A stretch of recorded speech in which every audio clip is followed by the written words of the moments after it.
साई राम। तेलुगु भाषा में एक फिल्म है जिसे मैंने बार बार देखा है। इस फिल्म का नाम है अन्नमया और ये कहानी है अन्नमया जी या अन्नमाचार्य का, जो भारत के एक संत, ऋषि और कीर्तनकर थे। उनका योगदान भारतीय शास्त्रीय संगीत में और भारत के भक्ति संप्रदाय में बहुत रहा है। इस फिल्म में एक ऐसा दृश्य है, जितना बार भी मैं इसे देखता हूं उतना बार मेरे दिल में भक्ति भर आ जाती है और मेरे आंखों में आंसू। अब देखिए, ये दृश्य ना फिल्म या पिक्चर के अंत में आता है। अन्नमया जी बूढ़े हो चुके हैं और वे जिंदगी से थक चुके हैं। वे चाहते हैं कि भगवान में विलीन हो जाना चाहिए, उन्हें मुक्ति चाहिए, मोक्ष चाहिए। इसलिए वे क्या करते हैं, जो भी कीर्तन है जिसे उन्होंने रचना किया है, सब कीर्तनों को उठाकर ले जाते हैं पहाड़ के ऊपर तिरुमला में, भगवान बालाजी वेंकटेश्वरा के सानिधि में। वहां जाकर सब समर्पित कर देते हैं और कहते हैं कि भगवान ये लो, 32,000 कीर्तने हैं ये सब, लेकिन मुझे ये नहीं चाहिए। मुझे चाहिए मोक्ष, मुक्ति चाहिए। मुझे आप में विलीन हो जाना है। भगवान ये वरदान प्रदान कर दीजिए। ऐसे प्रार्थना करते हैं अन्नमया जी। तब वहां स्वयं भगवान प्रकट हो जाते हैं और जब वे आते हैं, वे अन्नमया से कहते हैं कि अन्नमया, मैं बहुत खुश हूं तुम्हें देखकर। अन्नमया जी कहते हैं, भगवान आपका दर्शन होते हुए मुझे खुशी मिल रही है। देखिए, ऐसा है भगवान और भक्त के बीच में प्रेम। भक्त को भगवान का दर्शन करते हुए आनंद मिलता है और भगवान को भक्त का दर्शन करते हुए आनंद मिलता है। भगवान कहते हैं, अन्नमया, तुम मोक्ष क्यों प्राप्त करना चाहते हो? ऐसे ही जिंदगी जियो। मैं तुम्हें 1000 साल की जिंदगी दे देता हूं, तुम्हें चिरंजीवी बना देता हूं। जो भी चाहिए ना, धन दौलत, सब चीज मैं तुम्हें प्रदान कर दूंगा, तुम ऐसा ही रहना। तब अन्नमया जी कहते हैं कि नहीं नहीं नहीं भगवान, हमें उल्लू मत बनाओ, उल्लू नहीं बनना है मुझे बस सबसे अमूल्य धन चाहिए, आपका सानिध्य। मुझे आप में विलीन होना है। आप क्यों ऐसे कर रहे हो? सब चीज दे रहे हो, लेकिन जो मैं चाहता हूं दिल से, वो क्यों नहीं दे रहे हो भगवान? तो भगवान कहते हैं, अन्नमया, क्या कहूं तुम्हें? अगर मैं तुम्हें मुक्ति दे दूंगा तो मेरे लिए गाने वाला कौन होगा अन्नमया? मैं चाहता हूं कि मैं जिंदगी भर तुम्हारे गाने सुनते रहूं। अरे, हम सोचते हैं कि भगवान के लिए भक्त तड़प रहा है। हम ये नहीं जानते कि भक्त के लिए भगवान कितना तड़पता है। लेकिन अंत में भगवान कहते हैं कि अगर ये तुम्हारी इच्छा है तो हाँ, जरूर मैं तुम्हें मोक्ष दे देता हूं। और उस प्रकार अन्नमया जी भगवान में विलीन हो जाते हैं। जब भी मैं ये दृश्य देखता हूं ना, मुझे लगता है कि ये बड़ी सौभाग्य की बात है अगर हम ऐसा भक्त बन सकेंगे जिनके लिए भगवान तड़पते हैं, जिनके लिए भगवान ये चाहते हैं कि ये अमर बन जाए, ये चिरंजीवी बन जाए, क्योंकि इस भक्त के सिवा, इस भक्त के बिना मैं जी नहीं सकूंगा। उसी समय मुझे कुछ ऐसे भक्त और ऐसे गायक याद आते हैं जिनके लिए भगवान तड़पते थे। उनमें से एक है मोहन राव जी। और मोहन राव जी की कहानी जब हम सुनेंगे ना, तो हमारे दिल में भक्ति भर आ जाएगी और आंखों में आंसू। प्रेम स्वरूपुलारा, मोहन राव जी एक साधारण सा व्यक्ति थे जो भारत के मद्रास में, मतलब चेन्नई में रहते थे। उनके दिल में भगवान के प्रति बहुत प्रेम था। वे शादीशुदा थे और भारतीय रेल में काम करते थे।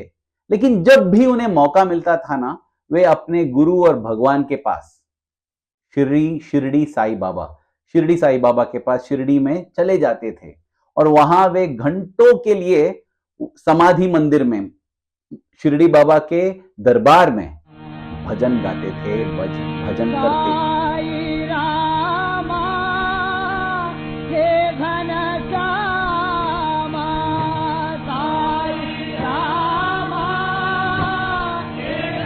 उतना उनके दिल में भक्ति था।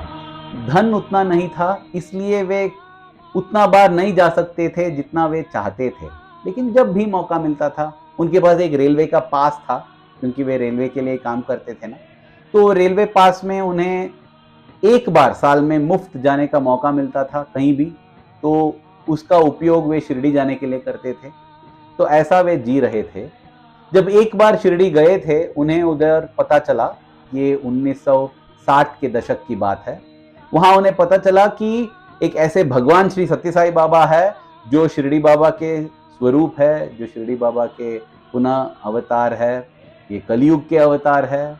ये सब जब उन्हें सुनने में आया ना, उन्हें लगा मुझे भी जाकर ये सत्य साई बाबा से मिलना चाहिए एक बार। लेकिन क्या करे, जाने के लिए पैसा नहीं है ना।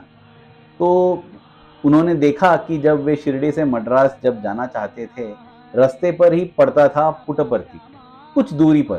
तो उन्होंने सोचा कि हाँ, जाते जाते ऐसे पुट्टपर्थी होकर मैं जाऊंगा। तो इस प्रकार मोहन राव जी आए पुट्टपर्थी में पहली बार, और जब वे मंदिर में आए तो स्वामी पहले माला पर, मंदिर के पहले माले पर थे। नीचे सब भक्त इकट्ठा हुए थे, उनसे स्वामी बात कर रहे थे। उस झुंड में मोहन राव जी भी शामिल हो गए और स्वामी सीधा उनकी तरफ देखने लगे। स्वामी ने उन्हें आगे बुलाया और उनसे कहा, मेरे बच्चे कैसे हो, शिरडी से आए हो ना, मैं जानता हूं। इतना प्रेम से स्वामी ने उनसे बात किया, उन्हें पुकारा ना, तो मोहन राव जी का दिल पिघल गया। उन्हें लगा कि अरे यही मेरे भगवान है, इतना प्रेम और कौन दे सकता है। और मैंने तो किसी से नहीं कहा था कि मैं शिरडी से आया हूं, मेरे परिवार लोगों को भी मालूम नहीं है कि मैं शिरडी से यहाँ आ रहा हूं, कोई जानते नहीं है, लेकिन ये तो सब जानते हैं, अरे ये तो भगवान ही है। ऐसे जब सोच रहे थे, भगवान ने उन पर एक और वरदान प्रदान किया। स्वामी ने कहा, तुम भजन गाते हो ना, आज शाम को भजन में यहाँ भी भजन गाओ, और जब भी तुम यहाँ आओगे दिल खोलकर गाते रहना, जब तुम चाहते हो भजन गाना। हाँ, नारायण गोविंद हरे, नारायण गोविंद हरे, नारायण गोपाल हरे, नारायण गोपाल हरे, शांताकारा भुजंग शयना,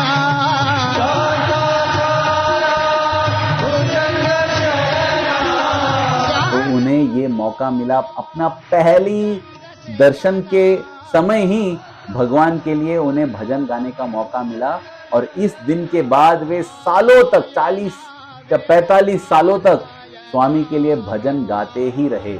इसलिए मैं कहता हूं, एक तो है भक्त का इच्छा कि मुझे भगवान के लिए गाना है, दूसरा है कि भगवान की इच्छा कि वे चाहते हैं मुझे अपना भक्ति भजन को सुनना है, उसका भक्ति का रस पीना है।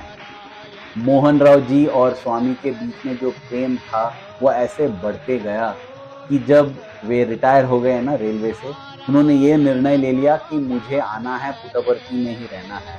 तो उन्होंने सब चीज त्याग दिया, जो भी थोड़ा कुछ था ना, सब त्याग कर वे आके पुट्टपर्थी में रहने लगे और हर रोज भजन गाने लगे। मुझे याद है एक बार 1998 लगता है, या उसका एक साल बाद, भगवान किसी कारण सब छात्रों से नाराज हो गए थे, मतलब नाराज होने का नाटक कर रहे थे। इसके कारण कोई भी छात्र को भगवान के सन्निधि में गाने का मौका नहीं मिल रहा था। उस समय सुबह और शाम दोनों भजन सेशन में सब भजन मोहन राव जी गाते थे और स्वामी बस उनका भजन सुनते थे। कभी मैंने स्वामी को मोहन राव जी पर नाराज होते हुए नहीं देखा। ऐसा था उनके बीच में जो संबंध। मुझे सुनने में आया एक अपने बड़े भैया से वहाँ पर, जिनका नाम है श्रीनिवास लू जी। वे तेलुगु के सनातन सारथी के एडिटर है, एडिटर है।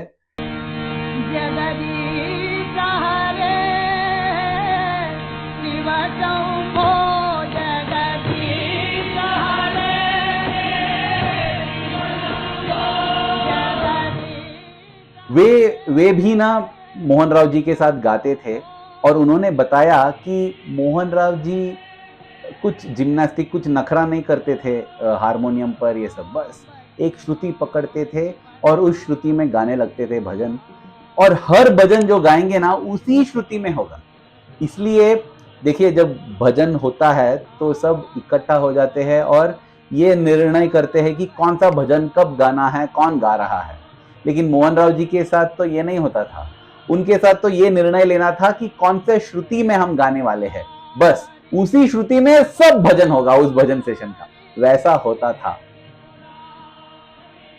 ऐसा कहा जाता है कि किसी भी व्यक्ति का अंत से, देहांत से, जिस प्रकार ये देहांत होता है, जिस रीत से ये देहांत होता है, उससे हम समझ सकते हैं कि किस प्रकार की जिंदगी इन्होंने बिताया है।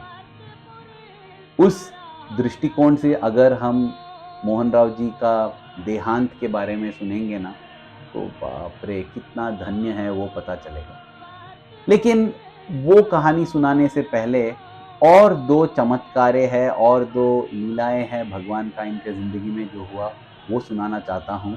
लेकिन मुझे लगता है कि ये सब एक और भाग के लिए हम रखेंगे।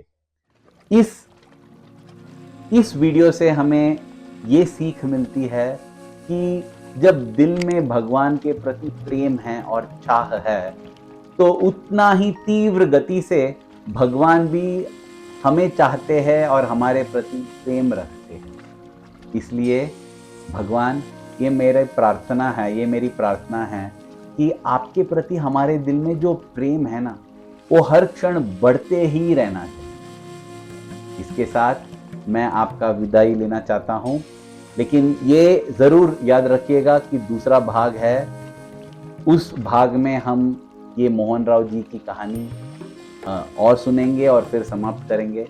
तब तक धन्यवाद और साई राम।